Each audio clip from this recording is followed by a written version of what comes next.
Lendo a Bíblia em um ano. Dia 243.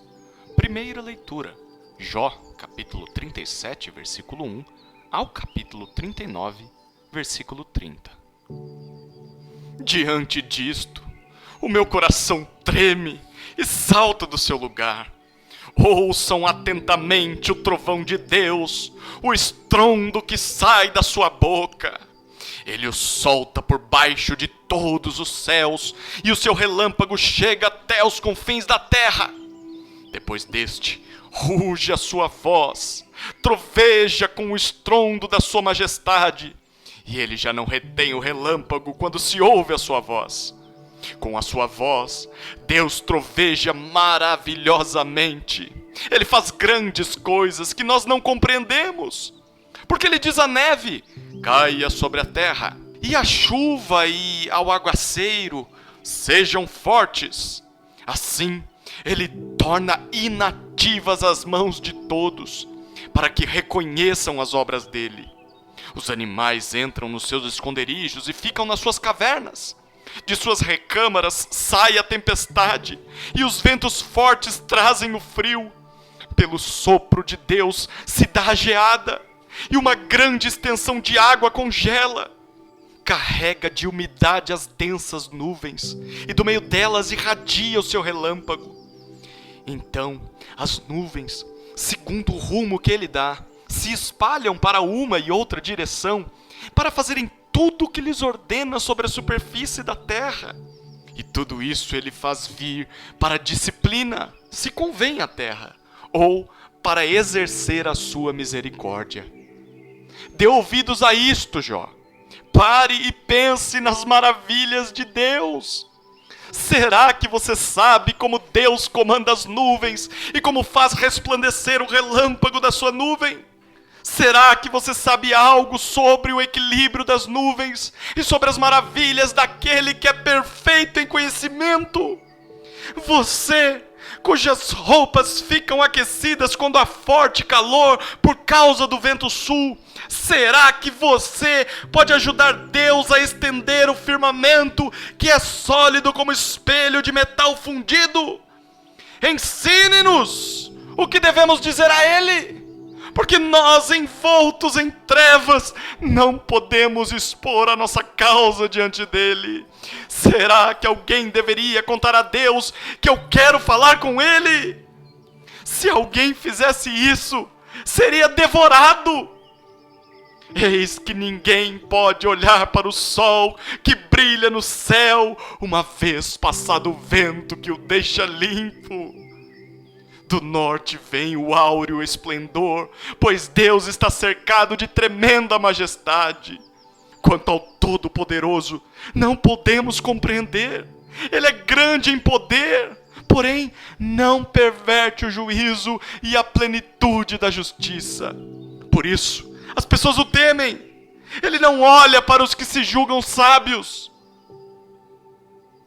Então, do meio de um redemoinho, o Senhor respondeu a Jó e disse: quem é este que obscurece os meus planos com palavras sem conhecimento? Cinja os lombos como homem, pois eu lhe farei perguntas, e você me responderá. Onde você estava quando eu lancei os fundamentos da terra? Responda, se você tem entendimento. Quem determinou as medidas da terra, se é que você o sabe? Ou quem estendeu sobre ela uma linha de medir? Sobre o que estão firmadas as suas bases? Ou quem lhe assentou a pedra angular quando as estrelas da alva juntas alegremente cantavam e todos os filhos de Deus gritavam de alegria? Ou quem encerrou o mar com portões quando irrompeu do ventre, quando eu lhe pus as nuvens por vestimenta e a escuridão por fraldas, quando eu lhe tracei limites e lhe pus ferrolhos e portas e disse: até aqui você pode chegar, mas deste ponto não passará, aqui se quebrará o orgulho das suas ondas.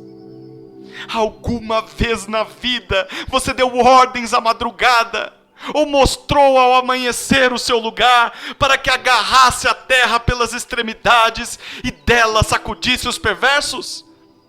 A terra se modela como barro debaixo do selo, e tudo se apresenta como um vestido. Dos ímpios é retirada a sua luz, e o braço levantado para ferir se quebra. Você foi até as nascentes do mar, ou percorreu o mais profundo do abismo? Será que a você foram reveladas as portas da morte? Você viu essas portas da região tenebrosa? Você tem noção clara da largura da terra? Responda, se você sabe tudo isso. Onde está o caminho para a morada da luz? E quanto às trevas, onde é o seu lugar, para que você as conduza ao seu território e conheça o caminho para a sua casa? Você sabe isso, porque nesse tempo já era nascido, e porque é grande o número dos seus dias. Você alguma vez entrou nos depósitos da neve? Ou viu os reservatórios do granizo que eu guardo até o tempo da angústia, até o dia da batalha e da guerra?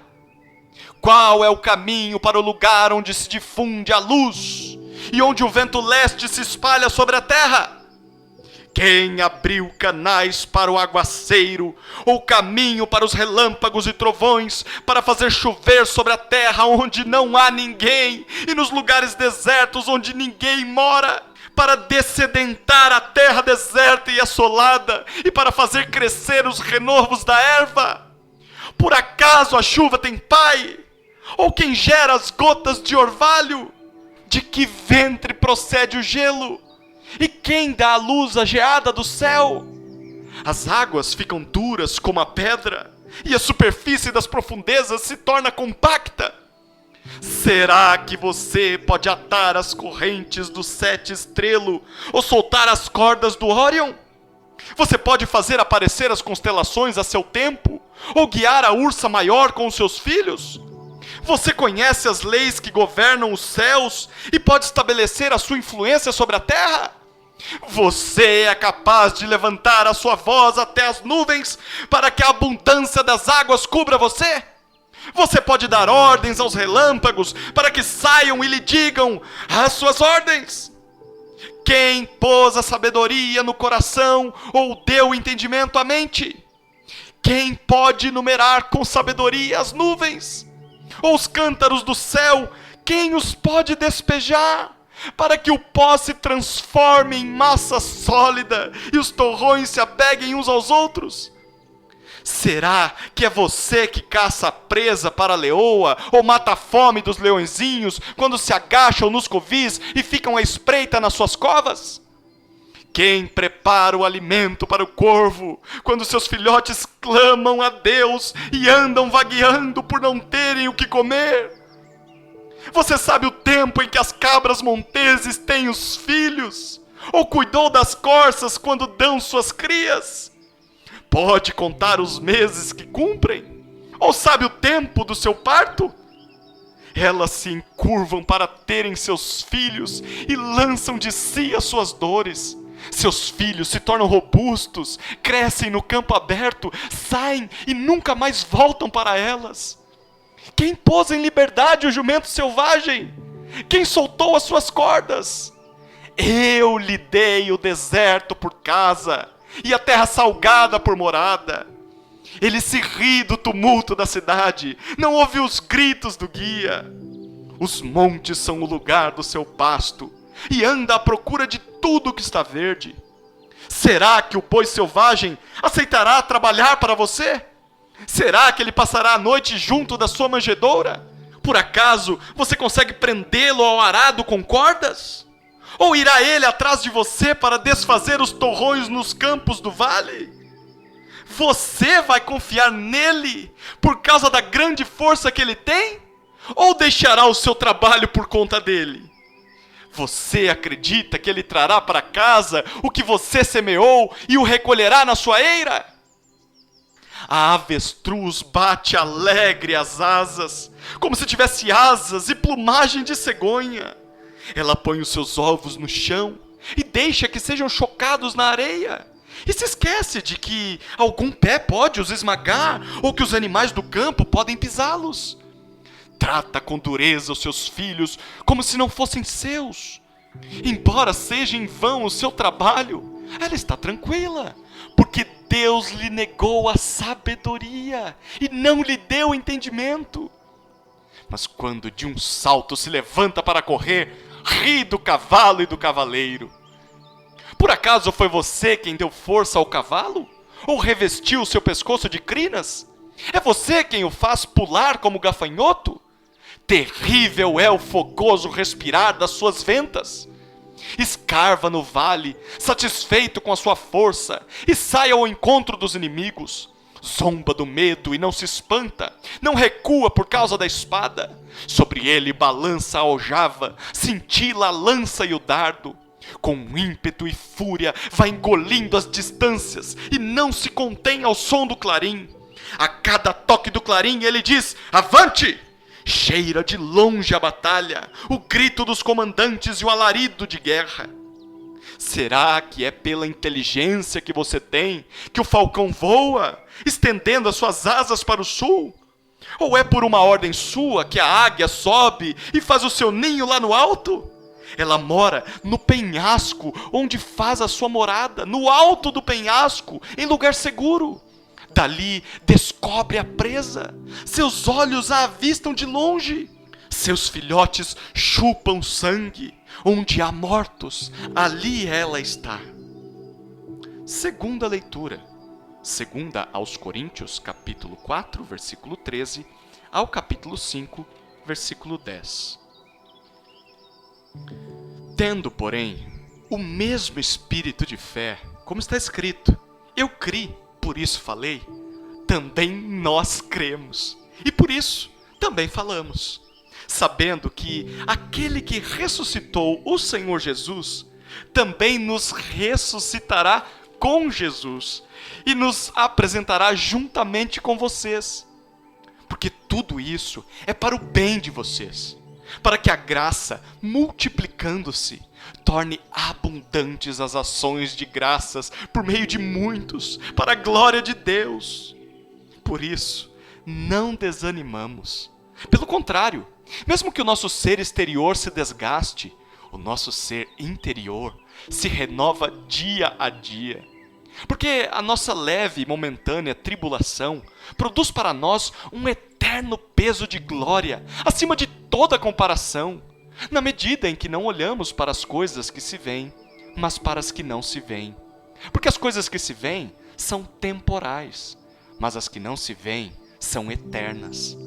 Pois sabemos que, se a nossa casa terrestre deste tabernáculo se desfizer, temos da parte de Deus um edifício, uma casa não feita por mãos humanas, eterna nos céus. E por isso, neste tabernáculo gememos, desejando muito ser revestidos da nossa habitação celestial, se de fato formos encontrados vestidos e não nus.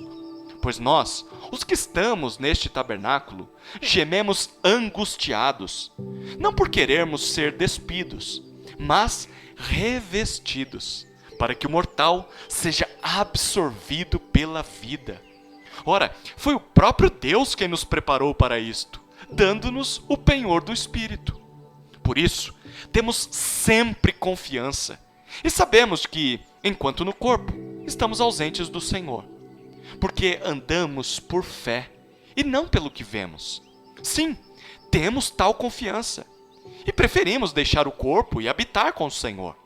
É por isso que também nos esforçamos para ser agradáveis a Ele, quer presentes, quer ausentes. Porque é necessário que todos nós compareçamos diante do tribunal de Cristo, para que cada um receba segundo o bem ou o mal que tiver feito por meio do corpo. Terceira leitura, Salmos, capítulo 44, versículos 9 a 26. Agora, porém, tu nos rejeitaste e nos expuseste à vergonha, e já não acompanhas os nossos exércitos. Tu nos fazes bater em retirada diante dos nossos inimigos, e os que nos odeiam nos tomam por seu despojo. Entregaste-nos como ovelhas para o matadouro, e nos espalhaste entre as nações. Vendes por nada o teu povo, e não tens lucro com a sua venda. Tu nos fazes objeto de deboche para os nossos vizinhos, de escárnio e de zombaria aos que nos rodeiam. Tu fazes de nós provérbio entre as nações, os povos nos veem e balançam a cabeça. A minha humilhação está sempre diante de mim, o meu rosto se cobre de vergonha ante os gritos do que afronta e blasfema, à vista do inimigo e do vingador. Tudo isso nos sobreveio. Entretanto, não nos esquecemos de ti, nem fomos infiéis à tua aliança. O nosso coração não voltou atrás, nem os nossos passos se desviaram dos teus caminhos, para nos esmagares onde vivem os chacais e nos envolveres com as sombras da morte. Se tivéssemos esquecido o nome do nosso Deus, ou se tivéssemos estendido as mãos a um Deus estranho, será que Deus não teria descoberto isso? Ele que conhece os segredos dos corações? Mas, por amor de ti, somos entregues à morte continuamente. Somos considerados como ovelhas para o matadouro. Desperta, porque dormes, Senhor. Desperta, não nos rejeites para sempre, porque escondes o rosto e te esqueces da nossa miséria e da nossa opressão. Pois a nossa alma está abatida até o pó, e o nosso corpo está como que pegado no chão. Levanta-te para socorrer-nos, resgata-nos, por amor da tua bondade. Quarta leitura, Provérbios, capítulo 22, versículo 13. O preguiçoso diz: um leão está lá fora, serei morto no meio da rua.